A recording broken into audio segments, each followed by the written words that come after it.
Hello my dear student, BK Gyan class में आप लोगों का स्वागत है। यह कक्षा 11th का दूसरे चैप्टर का है जीवों का वर्गीकरण।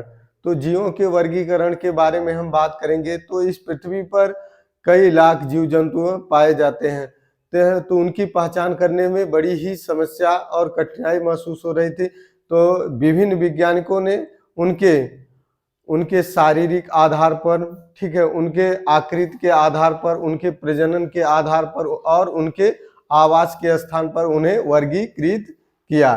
तो वह कहाँ पर पाए जाते हैं, किस स्थल पर पाए जाते हैं, उनका स्वभाव कैसा है, उनका डाइजेशन सिस्टम, उनका रिस्पायरेशन सिस्टम, उनका रिप्रोडक्शन सिस्टम। तो इसके आधार पर उन्होंने जंतुओं का क्या किया, वर्गीकरण किया और जंतुओं के कैरेक्टर या उनके लक्षणों के बारे में बताया। तो चलते हैं, देखते हैं कि जीवों का वर्गीकरण क्या है, लिविंग ऑफ क्लासिफिकेशन क्या है और किन वैज्ञानिकों ने उनकी व्याख्या की। तो चलते हैं, देखते हैं कि उनका इंट्रोडक्शन देखते हैं कि क्या है। तो इंट्रोडक्शन में देखिए, इंट्रोडक्शन में आपका है जीवों का वर्गीकरण, ठीक है, क्लासिफिकेशन ऑफ, ठीक है, ऑर्गेनिज्म, जीवों का वर्गीकरण। देखिए, जीवों के वर्गीकरण की बात किसमें की जाती है, किस विज्ञान में की जाते हैं, जिसे हम कहते हैं टेक्सोनॉमी। क्या कहा जाता है, टेक्सोनॉमी। बच्चों, जैसे परीक्षा में कंपटीशन पूछता है कि जीवों के वर्गीकरण का अध्ययन किसमें किया जाता है, तो टेक्सोनॉमी में, और उसे हम लोग क्या कहते हैं, वर्गीकरण विज्ञान या सिस्टमेटिक्स कहलाता है। क्या कहलाता है, सिस्टमेटिक। सिस्टमेटिक्स मतलब जो एक व्यवस्था में, एक क्रम में क्या रखा गया हो, जंतुओं का वर्गीकरण किया गया, व्यवस्थित क्रमबद्ध रखा गया हो, तो उसे हम लोग क्या कहते हैं, सिस्टमेटिक। और जीवों के क्लासिफिकेशन की संपूर्ण प्रक्रिया किस पे आधारित था, किस पे बताया गया कि जीवों का वर्गीकरण किस पर क्या निर्भर था, तो ठीक है, आकृति विज्ञान, जिनमें जंतुओं के, छोटे बड़े जंतुओं के आकृति के बारे में बताया गया कि उनके आकृति के आधार पर उनको क्या किया गया, अलग अलग वर्गों में बांटा गया। तो अलग अलग वर्गों में बांटा गया, जिसे हम लोग कहते हैं मार्फोलॉजी। और देखिए, शारीरिकी जैसे फिजियोलॉजी। फिजियोलॉजी क्या होता है, जो उनके शरीर के आधार पर उनको वर्गीकृत किया गया, उनके शरीर के आधार पर बच्चों उनको वर्गीकृत किया गया। और इसके बाद है इकोलॉजी, ठीक है। इकोलॉजी का मतलब होता है जहां पर जिस समुदाय में एक साथ कई जीव एक साथ रहते हों, तो उनके इकोलॉजी में या पारितंत्र में यह बताया गया, पारिस्थितिक तंत्र में यह बताया गया कि कैसे जीव जंतु रहते हैं एक स्थान पर, एक समुदाय में कैसे रहते हैं। तो उनके आवास के स्थान में के बारे में बताया गया। और इसके बाद उनकी आनुवंशिकी, जेनेटिक्स, उनकी आनुवंशिकी जेनेटिक्स पर बताया गया कि वह उनकी जेनेटिक्स क्या था, मतलब उनमें डीएनए के जो आनुवंशिक पदार्थ पाए जाते हैं उनके आधार पर उनके लक्षणों का पता लगाया गया। जेनेटिक्स के आधार पर उनके लक्षणों का पता लगाया गया, ठीक है भाई। तो देखिए, ये था। अब जीवों के वर्गीकरण के चरण, जीवों के वर्गीकरण के चरण देखिए क्या क्या थे। पहला था पहचान। जीवों का पहले क्या किया गया बच्चों, पहचान, आइडेंटिफिकेशन किया गया, ठीक है। जैसे किसी भी जीवों का पहचान किया जाता है, या कोई जीव अगर देखा जाए तो वो देखकर यह कहा जाता है कि यह क्या है, स्थल है या जलचर है या उभयचर है। इस प्रकार से उनकी पहचान की जाती है। तो उनकी पहचान किया गया, फिर उनका क्या किया गया, वर्गीकरण, क्लासिफिकेशन, अलग अलग वर्गों में उन्हें बांटा गया, अलग अलग वर्गों में रखा गया। और इसके बाद उनका नामलेचर किया गया, नामांकरण किया गया। उनका वैज्ञानिक नाम, एक स्थानिक नाम होता है और एक वैज्ञानिक नाम, तो उनको वैज्ञानिक नाम दिया गया। इसके बाद है टेक्सोनॉमी, हाइडर। तो टेक्सोनॉमी था जिसमें क्या कहा गया कि जीव जंतुओं का वर्गीकरण किया गया। उनके वर्गीकरण के आधार पर उनको अलग अलग क्या हो गया, अलग अलग समूहों में, अलग अलग ग्रुप में रखा गया। तो देखिए अब जानते हैं जीवों के नाम तथा स्थान की पहचान करना, आइडेंटिफिकेशन, जीवों के विभिन्न वर्गों में विभाजित करना, ठीक है, नाम, जीवों का वैज्ञानिक नाम देना, ठीक है, और इसके बाद टेक्सोनॉमी, हेरिची था व्यवस्था और तथा क्रम, उनको एक व्यवस्थित और क्रम में रखा गया, उनको एक व्यवस्थित और क्रम में रखा गया।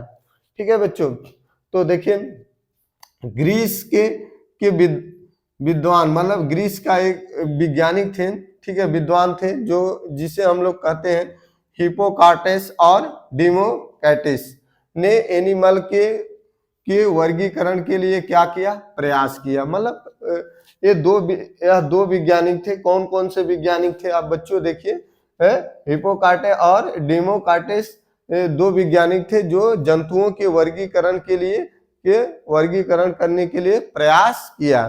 तो आगे देखिए उन्होंने कहा यह, ठीक है, उन्होंने कहा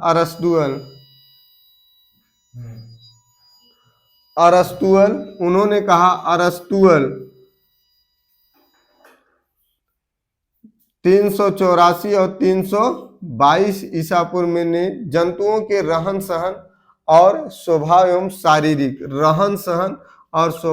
शारीरिक आधार पर वर्गीकरण किया। क्या किया, वर्गीकरण किया। इसके बाद अरस्तुअल ने इसे दो समूहों में वर्गीकृत कर दिया, दो समूहों में, दो ग्रुप में, जिसे कहा कॉलीपेट्रा और तथा डिप्टेरा। तो कहा दो वर्गों, छोटे छोटे दो वर्गों में विभाजित कर दिया। फिर आए नेक्स्ट वैज्ञानिक अरस्तु के जो शिष्य थे, अरस्तु के जो बच्चों क्या थे, शिष्य थे, कौन थे, थियोफेट्स 371 से 287 ईसा पूर्व में वो अपनी पुस्तक, ठीक है, उनकी पुस्तक थी हिस्टोरिया प्लांटेरम। ये पूछा जाता है कि थियोफेट्स की कौन सी पुस्तक थी, तो हिस्टोरिया प्लांटेरम थी, जिनमें लगभग 480 प्लांट का क्लासिफिकेशन किया गया, 480 पादप का वर्गीकरण किया गया। इसके बाद उनको कहा जाता है, थियोफेट्स को क्या कहा जाता है बच्चों, फादर ऑफ बॉटनी। इसके बाद उन्हें कहा गया कि वनस्पति विज्ञान के जनक कहा जाता है। और इसके बाद देखिए नेक्स्ट क्या है, नेक्स्ट विज्ञान देखिए, पहली तथा एल्डर ने एक बुक लिखी और वह बुक थी, क्या थी, नेचुरलाइज हिस्टोरिया, जिसमें 1000, ठीक है, प्लांट स्पीसीज, 1000 प्लांट स्पीसीज या क्लासिफिकेशन का क्या किया बच्चों, वर्गीकरण किया। क्या किया, वर्गीकरण।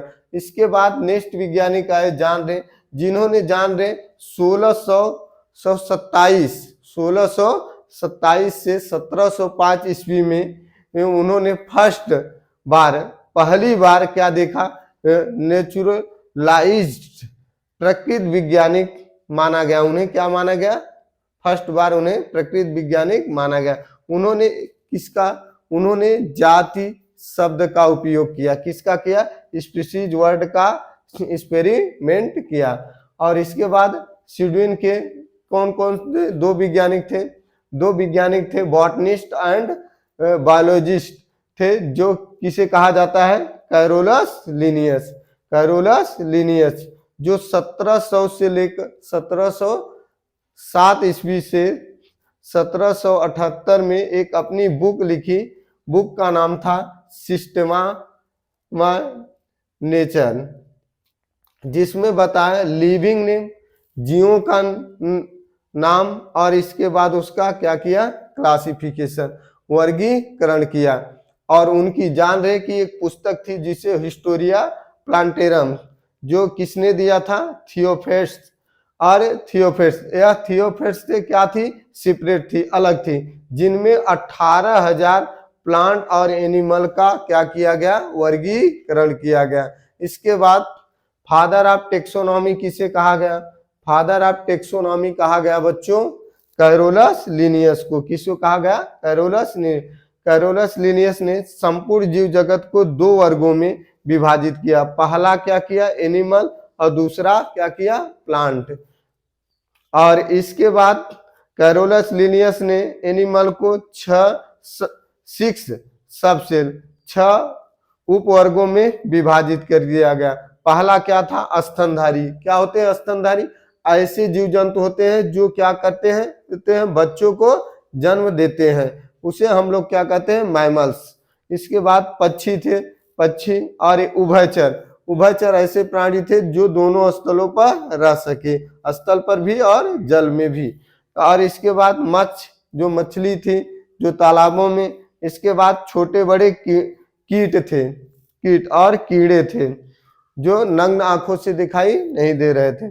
इसके बाद उन्होंने देखा जीव जगत को विभिन्न वर्गों में विभाजित में विभिन्न वैज्ञानिकों कौन कौन थे? Earnest Hückel 1894, R.H. व्हिटेकर थे जो 1969 तथा कार्ल बोस थे 1977 में इनका योगदान था। इसके बाद R.H. व्हिटेकर ने 5 जगत किंगडम दिया। पहला क्या था? मोनेरा, दूसरा क्या था? पोटिस्टा, और तीसरा क्या था? फंजाई, और चौथा प्लांटी, और 5वां क्या था? एनिमेलिया था। तो इन्होंने यह 5 जगत में वर्गीकृत किया गया और 5 जगत में विभिन्न जीव जंतुओं को रखा। इसके बाद देखिए cell structure, nutrition and body organisation के आधार पर क्या किया गया? वर्गीकरण किया गया। किसके आधार पर cell structure, nutrition and body organisation के आधार पर क्या किया गया? जीव जंतुओं का अध्ययन किया गया, वर्गीकरण किया गया। इसके बाद वर्गीकरण को एक क्रम लिखा गया। पहला क्या था? जगत, किंगडम। इसके बाद फाइलम, इसके बाद वर्ग या क्लास, इसके बाद ऑर्डर, इसके बाद क्या थी? फैमिली। फैमिली के बाद क्या था? वंश, जीनस, और जीनस के बाद क्या था? स्पीसीज। स्पीसीज इस क्रम की सबसे छोटी यूनिट होती है, जात सबसे छोटी यूनिट होती है। तो बच्चों ये क्या था? वर्गीकरण की पहचान थी।